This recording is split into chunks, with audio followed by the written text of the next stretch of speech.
This is where it begins. Or Carries on, should I say. This is the next room that we promised, isn't it, to do this one?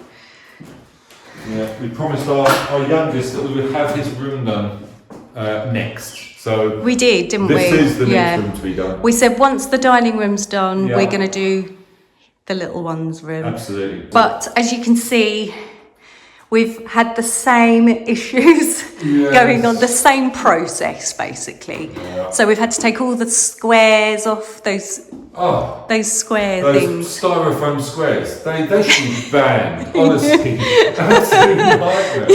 So, I feel for you every time though, when you have to do that. Because taking them down is fine. I have no issue taking them down. It's the filling afterwards and then having to sand everything off the ceiling afterwards. Yeah. That's the painful part. It is. And it just doesn't stop at that moment in time. It becomes an absolute nightmare. But we got there. We're getting there anyway, should I say. So what else have we got? We've got the doors to still do, haven't we? We've got the doors to still do, yeah, very much so. So we need to just sand all the doors. Yeah, all the doors need sanding. So yeah, we've got to do the doors, both sides. And all round the frames. I've filled the gaps where I could, everywhere. So all the gaps are filled at least.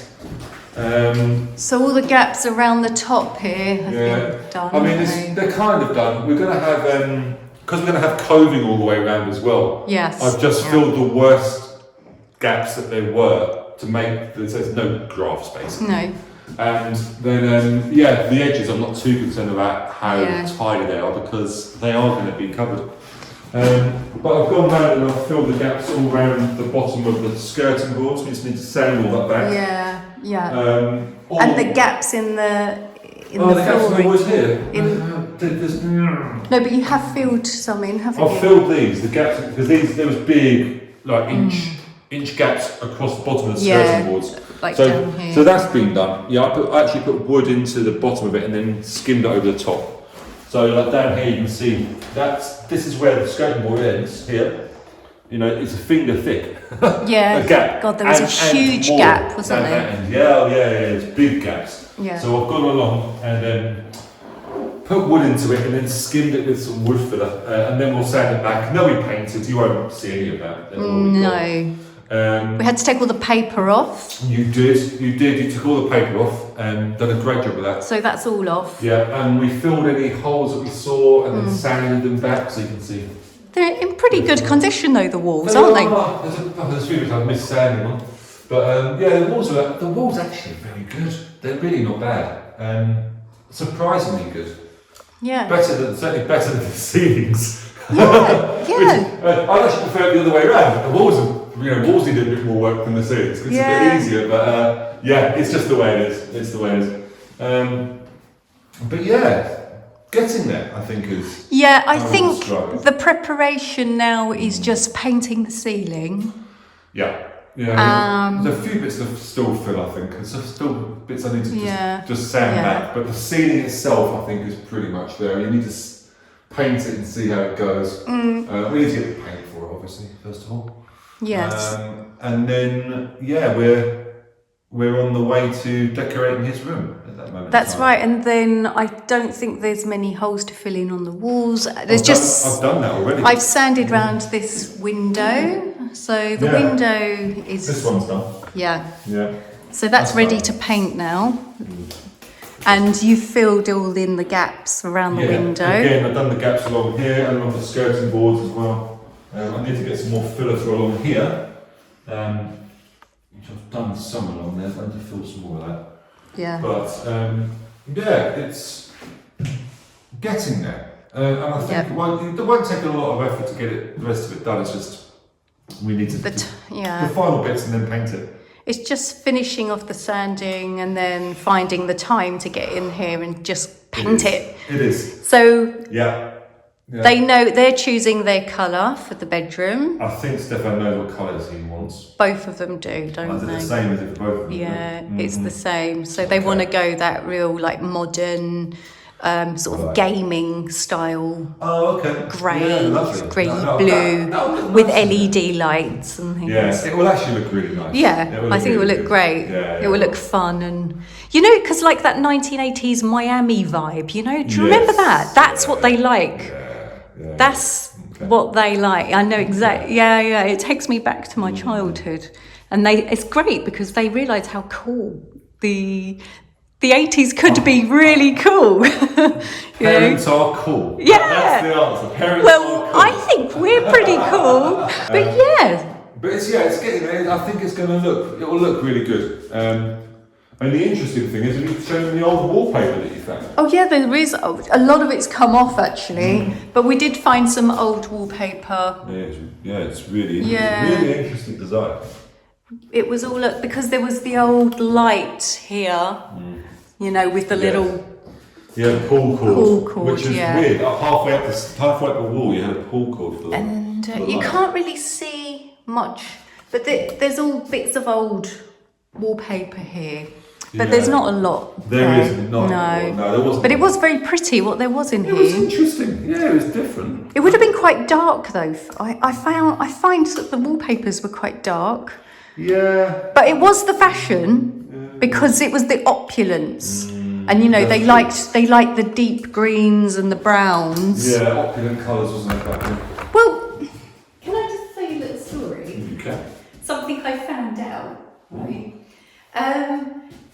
Well, William Morris in the 1800s, he was really well known, really famous for all his nature designs, and he used arts and crafts. Arts and crafts, but it was all he liked to bring nature into the house. Yes. And he did all the beautiful opulent wallpapers for the rich, for the wealthy. It was all William Morris. Yeah, it was. Well, he was for nature and being all natural and everything. Yes. But he used this dye to get that real green to make the wallpaper really lovely. There's this, and it was very lasting. It was a dye, and it was made from arsenic. That makes a lot of sense. They used to use a lot of that sort of stuff back then. Really scarily. Yeah. And families were falling ill, and they'd be seriously ill. And he was like, no, I don't use arsenic. And he denied it, apparently. But that's how they decorated their house with that. Well, we actually had when we bought this house, I don't know if you remember, on the documents, because you have surveys done of the house of what is in there, what's good, what's bad, so is there asbestos and those sort of things. And apparently some of the paint in the house actually is lead paint. Oh, yeah. So it's the old style paint, which it's dangerous because it's got lead in it. And it's only going to be really dangerous if you're doing a lot of sanding it back and you're not wearing. But we wear masks anyway, which is fine. Or if your kids are sitting there eating it or licking it. Yeah. But unfortunately, if our kids are old of an age where they don't go around licking door frames anymore, so it's okay. That was something I noticed when we bought the house, is that the old paint, it's got lead in it. So, even in here? Yeah, in this house, I didn't realise they checked it, but I mean, we've got rid of most of it now. I don't think there's a lot. No, I don't think there's much of it. I think there was some. This paint that's around. No. This is modern paint. This is modern paint. Yeah. But there was paint in the dining room. Where? On on a couple of the doors, I think it was. Oh, but we've taken it off. We've taken it off. It's all gone. Yeah, it's not there. Oh, I didn't know that.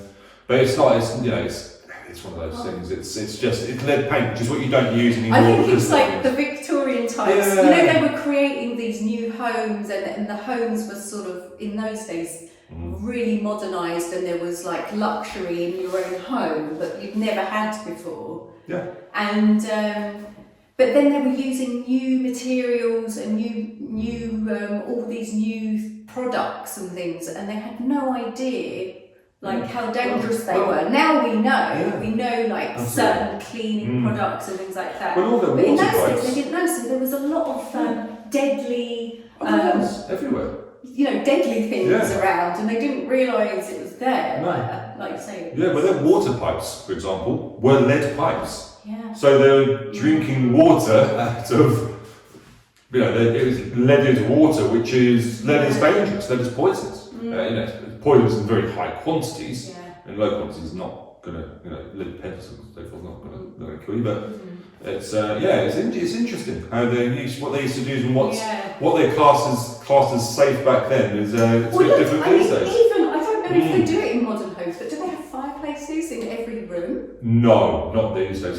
You're lucky to have a fireplace in a house. As you can see, there's a fireplace in the bedroom here, there's one in every room. Every bedroom on this floor and every room downstairs. Yeah. Interesting. And I mean, they're beautiful and they're lovely, decorative, they're beautiful to have. They're lovely features. But could you imagine, having that working in here now? It would be. Yeah, but can you imagine? It'd be warm in the house and keep the house warm. Do you think there's houses that do have them still on? Yeah, you could do. Well, if it works, then you could certainly do it. But I'd be, whether I'd want to have a fire blaring through the night in my child's bedroom is a different matter. No, I know, but it's just nice to know if it does work. Oh yeah, I mean this one doesn't. This one doesn't. No. It goes down to the kitchen. This one does. This is directly into the kitchen. But I don't think it does because I think when they've redone the kitchen, it all got changed.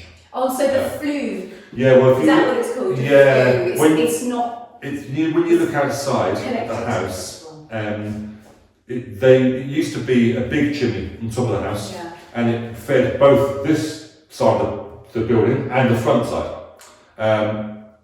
And if you look outside, you can see it's a smaller, newer chimney. So obviously, either they've changed it fell off, or something back in the day. Looking at it, it's like the 50s or 60s, quite a long time ago.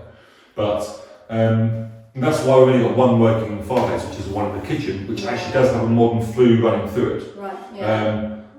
This one is not connected, and the one in the other bedroom is not. Maybe they can connect that one up. This one maybe, but I know they could connect up the one in the dining room we can't. The front room and the other sort of bedroom above it we can. Not the dining room. Not the dining room. No. Because there's no chimney there for it now. No. There's no chimney. There's no chimney. It's not connected. But the chimney's gone. Yeah, if you look outside, you can see it's just, if you look outside, it's completely different. It's completely different to that side of the building. Completely different. Oh. And you can actually see it. Have a look. Yeah, you can see the stonework where it's been changed outside. But the lounge. The lounge you can. And the other bedroom. Yes, absolutely. Would work. It would work. Yes. So, but what I would probably say is we get the lounge working and not the bedroom. Yeah, maybe not the bedroom. I don't feel comfortable. But as soon as you've got the flue running through. Although it sounds nice. But as soon as you've got the flue running through the chimney, so you have to get a flue inset into the chimney. Right. Yeah. You get the radiant heat coming off into the bedroom anyway. So actually, it'd be really good. It'd be really useful. And it would be nice in the lounge. I would like a fireplace in the lounge. And we put a proper guard round it and everything because it's quite. Yeah. It's not very deep. No, and we wouldn't be able to have a log burner in there. I don't think. No. I like a proper fire, and that's the thing. Would I want a log burner in there? Maybe it's a bit safer, I suppose. But it would intrude into the room and it would come out. But you can see how in the Victorian times how the fires broke out so easily with these fireplaces because they're so close to the wooden floors and then to the rugs. You've got open fires in every single room of the house. All you have to do is sit too close in your pyjamas to the fire and it would just catch. Or fall asleep with a fire going and a log spat out. But they used to use a lot of but they used a lot of coal and coke back then. Yeah. So because of that didn't spit and it gave off a lot of heat. It made a lot of smog, but it made a lot of heat. So there we go. Bit of history for you.